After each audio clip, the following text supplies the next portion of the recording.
Well, hello, it's Kathy, and in this ride, Rosie Vesparina. I haven't done a ride with Rosie for a little. It's always been with Ruby Renfield while I get my legs on a manual bike in preparation for Nepal.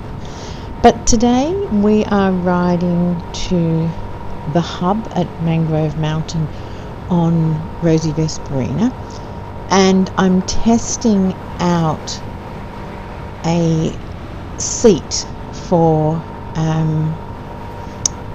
the ride because I'm not confident that I am going to be comfortable riding all the way to Canberra on Rosie Vesparina, without getting a really sore butt and lower back.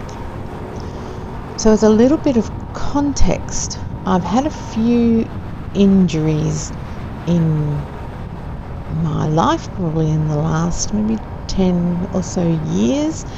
And as a child, I'd hurt my lower back and my coccyx doing high jumps in high school and had some bad landing.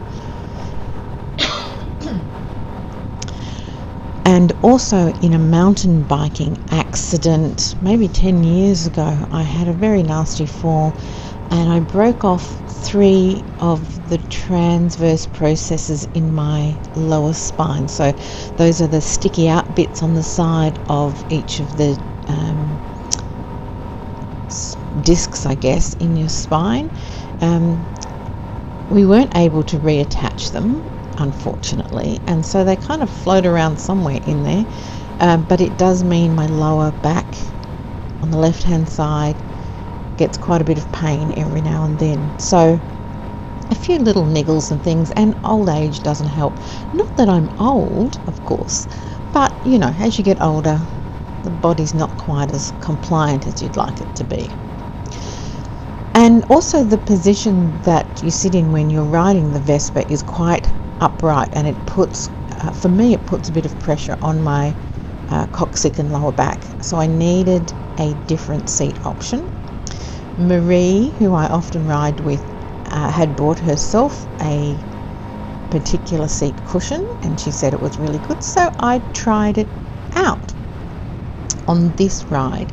So in this ride, it's myself and a couple of other people, including Marie, heading to the hub, and we ride on further from the hub over to the ferry at Wiseman's Ferry to the pub over there, but this ride is just to the hub.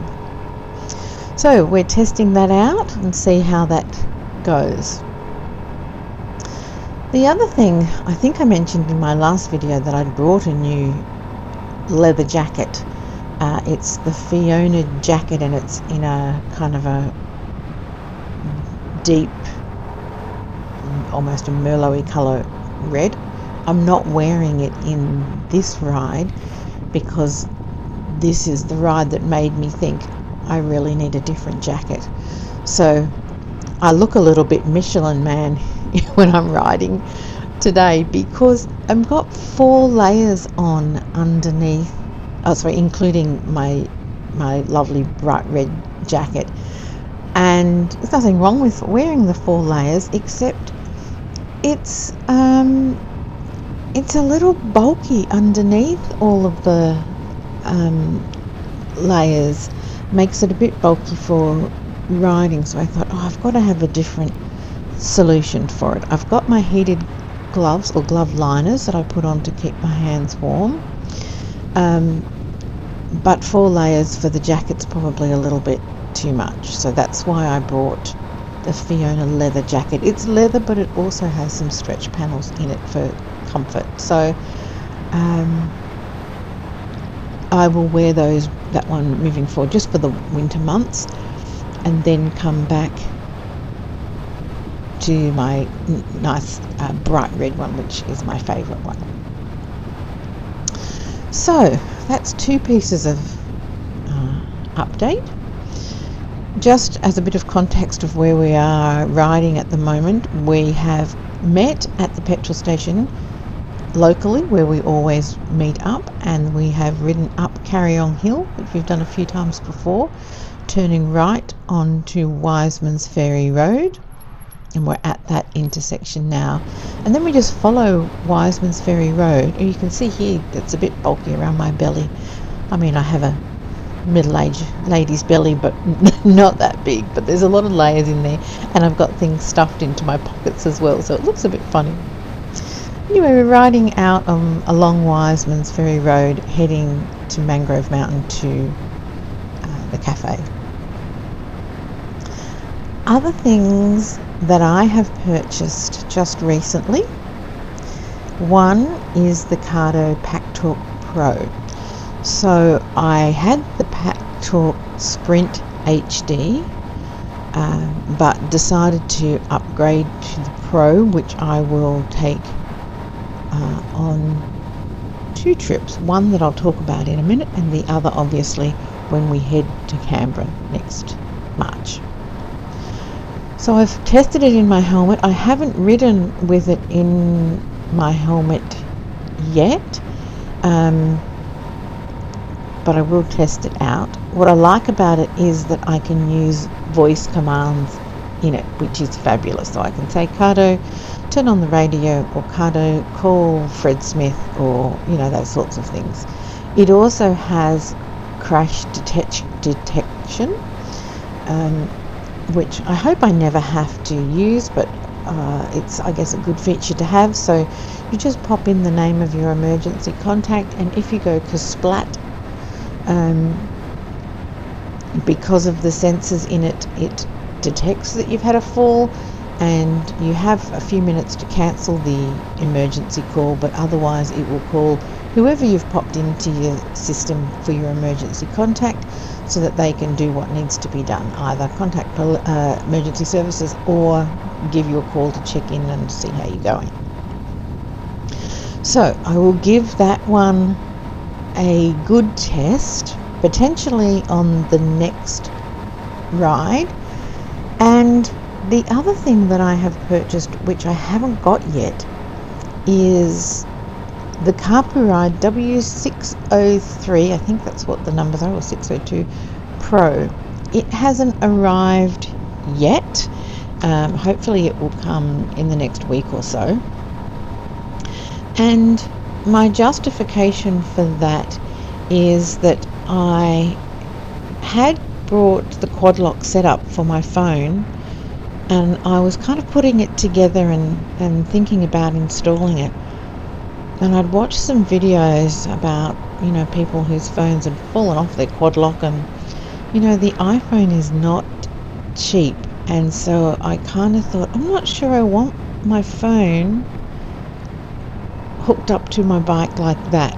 So I decided to get the Carpuride.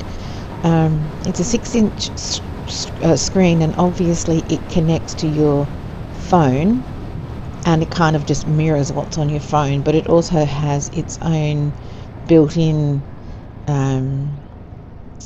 parts of it as well.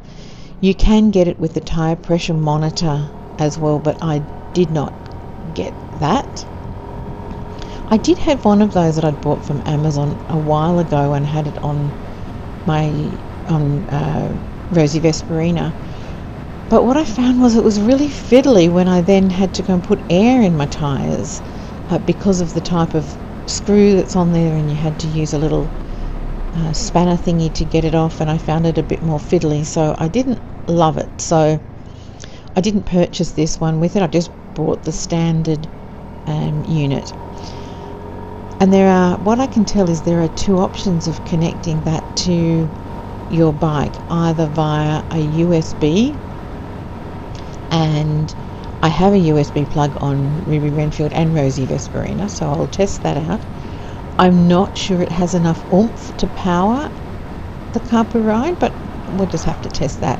And obviously the other option is to wire it up to your battery, so I may have to do that. But I mean, that's the fun of getting new bits of toys, that you can spend some time fiddling with it and seeing how it best works for you.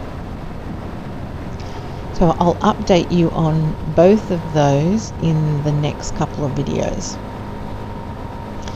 I'm riding this ride with the 360 camera.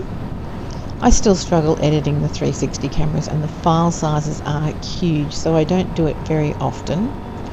but I haven't done one for a while, so I thought, oh, I'll just take the 360 on this one. It's just mounted on my handlebars, on the handlebar area of Rosie Vesparina. I have seen people put it on the selfie sticks and mount it in other places.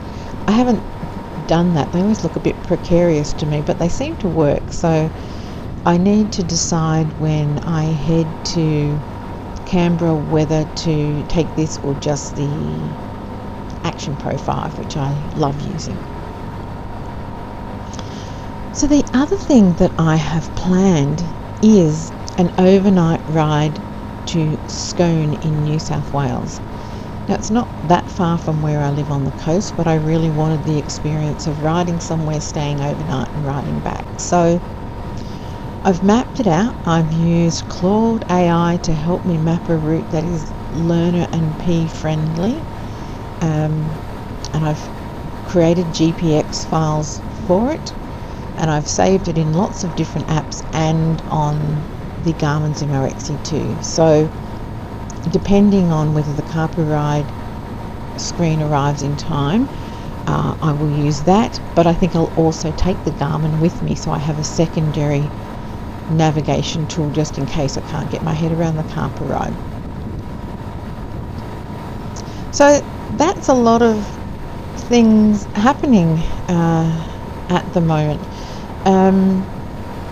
The ride to Scone will obviously be weather dependent, and I've invited people from my Central Coast Women's Riders group to come along. So there are a couple of ladies and one of their husbands coming along as well, because it's a mixed ride. And the ride takes us out through Wollombi. So what it did was gave us lots of stops along the way, which is good. So we will go Gosford to Wollombi, then Wollombi to Cessnock, Cessnock to Singleton, Singleton to Muswellbrook, and then Muswellbrook to Scone, all on back roads, no freeways. So I'm trying to avoid the M1 and the Hunter Expressway. So we'll see how that goes. I've got step-by-step instructions, but obviously I'll make some videos around that when we head off. It will be, as I said, weather dependent. I found a nice place to stop, so we'll see how that goes. Oh, in the meantime, sorry, we've been riding on Wiseman's Ferry Road, and we are almost at the hub, where we will just stop and have a break, and I assess how the cushion has worked for me on the road ride so far. I think it's pretty good, and maybe have a bit of a toilet stop and a coffee. Well, I don't drink coffee, but the other ladies drink coffee, so I will have a hot chocolate or a chai latte. So here we are. We're going to do a right turn and then a quick left into the hub. A couple of bikes already here this morning. So stay tuned, because there's a bit of action happening coming up in the next videos. But for now, thank you for watching, and I'll see you in the next one.